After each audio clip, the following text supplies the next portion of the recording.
Well, if you're starting to think that the Burchfield Penney should start charging us rent, you would be correct. We are back once again with one of the latest exhibits, but something very special this time. We get to speak with the artist. Julian Montague is our guest today. It's so great to be able to experience this exhibit with you. Tell us about it. Oh, thank you. Well, yeah, this is a mid-career retrospective, so it really is putting together all of my work from the last 25 years.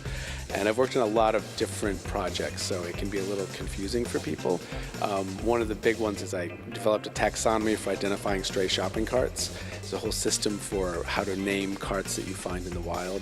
But I also have abstract paintings. I have a project about the way spiders intersect with architectural space. I make fake posters for a gallery that doesn't exist. So it's kind of complicated. And it's humorous, too. There's a lot of joy, I feel like, when you're looking around.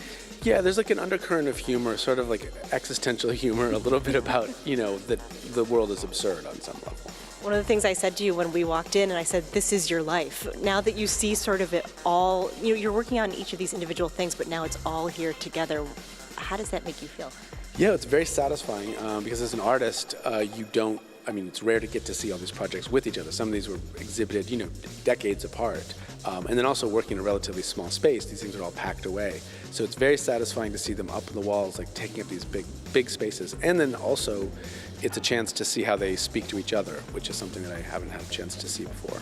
One of the things I mentioned before is that it's rare that we have the opportunity to actually speak with the artist when we're in the gallery. What is something that you really want people to understand as they're coming through this exhibit? Well, I guess I'd like them to take the time to just sort of figure out what these different projects are, because they're a little confusing and they're all in different voices, and some require a little bit of, separation. And also, I've also included in this exhibit is my graphic design work. So I work as a graphic designer and illustrator. So I have real work here, and then I have my fictional work for design, making posters for design that isn't real. So that can be very confusing for people. So I would just tell people to take your time and make sure you're sort of focusing on what's what. How do you proceed with your process where you kind of do one project and then move to the next? What has been that experience for you? Yeah, there are a few that are overlapping, but I learned early in my career, I tried to show these two projects I was working on at the same time that had very little in common, like shopping carts and these drawings of insects. And it doesn't compute. People want a story where you go from one project to the next.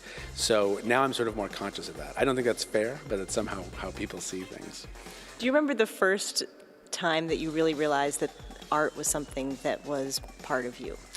I grew up, my father taught art history and also taught drawing and so forth at the college level. So I grew up in a house where there was a lot of art all of the time. So I think it was always part of something. I always felt close to me in some way, or that kind of creativity felt important to me. The next thing is that my shopping cart project came out as a book back in 2006. And that book is being republished with the University of Chicago Press this fall. So it's a field guide to stray shopping carts.